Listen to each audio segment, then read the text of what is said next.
Howdy, how y'all doing? This is George the Furnace Friend. We're doing some off-grid. I'm here at Lowe's getting some live edge wood to make a mantle or maybe a shelf above my heater there in my cabin. And if you're interested in that, come join me.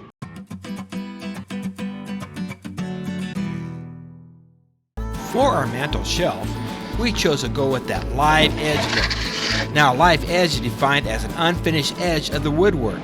As a result, the untouched edge of the board retains that original characteristics of the tree. We felt that this look fit within our cabin motif, that rustic look. After measuring the length and figuring out the height of our mantle, we decided to accent our shelf with black iron shelf brackets.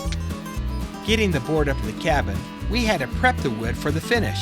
Terri had a fun time sanding the board down to get that smooth surface she desired. We went through several stains to find just the right one, but we decided to go all natural, with the lacquer going on bare wood. We looked over the wood plank for the best part of the bark to saw out our shelf top. We figured out that our shelf needed to be about 36 inches or 3 feet long. We set up the miter saw and trimmed off the first side square. We took some time on our setup to make sure we didn't chip off that bark. No, that look we want to have, we needed to keep that bark on there. Measured out 3 feet and sawed off the portion we were going to use for our shelf. There we go. We got it. Exactly 36 inches long and 9 inches wide. Now to get that 9-inch width, we had to rip it at home on a table saw. Hey, this is looking good.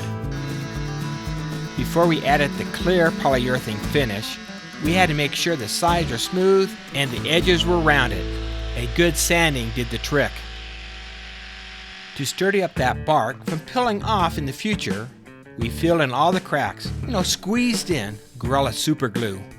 This Gorilla Super Glue should hold in place that bark for years to come. Then an application of 3 layers of polyurethane lacquer. That should hold its finish. Make sure you let the lacquer dry and lightly sand between the coats. The last coat, let it dry completely without sanding. After it's dried, it will be shiny and bright, ready for use. So let's go ahead and finish up and put the mantle in. It's been a week in making, so we need to go ahead and get it about the height that we want it. I went ahead and found the studs. There's a double stud right here. Gonna come across. Got a single stud, and I just put the edge where the stud is. And this is about how long from here to here our new mantle is. Now we're just calling it a mantle. It's more of a shelf. I'm calling it a mantle because it's above this and it kind of looks like a fireplace. So we're gonna call it the mantle. Terry's been busy making a live edge here. And I don't know which top and bottom is. She knows that. I think this is the top. And we're going to go put it just about right here. So we're going to take a measurement to make sure we got it the height we want. And then we're going to go ahead and put some brackets in here and install it. Yeah, this has been going well. Ooh, except for that. To mount our shelf, again, we need to secure the iron bracket to the wall. We drill a hole into the stud to place a locating screw for the first bracket. We will do the same for the second bracket once we verify our height. Now to install this bracket, we need to use screws that are long enough to penetrate that wall stud. The screws should be about 1 inch or so. Slide that bracket from that top hole over that locating screw. Now go ahead and mark for that second screw for this bracket, and again make sure you use a long enough screw to penetrate the wall stud. Now to locate that second bracket and make sure it's level, I'll use a carpenter's level on the first bracket to extend a level line to the second stud, and then hold the second bracket in position and proceed by drilling those holes all over again.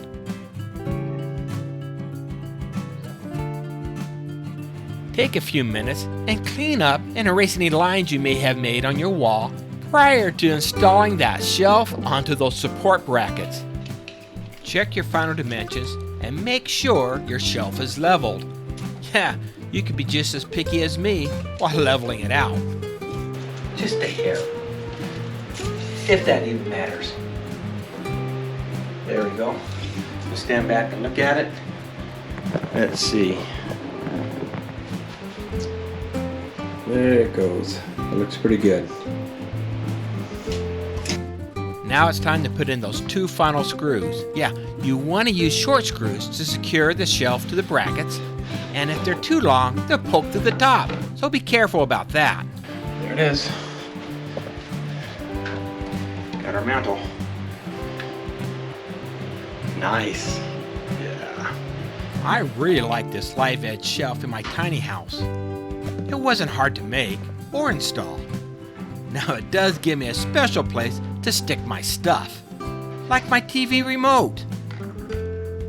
I can now relax the rest of the day, on my couch, admiring the work I just completed, or at least watch a movie, knowing that my remote has a safe spot.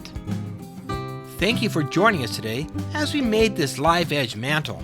Do me a favor and subscribe. Hit that notification bell to get more fun projects, and give me 2 thumbs up, because this is George, the Fiddler Scrambler, heading off to build a tiny bathroom. Signing off.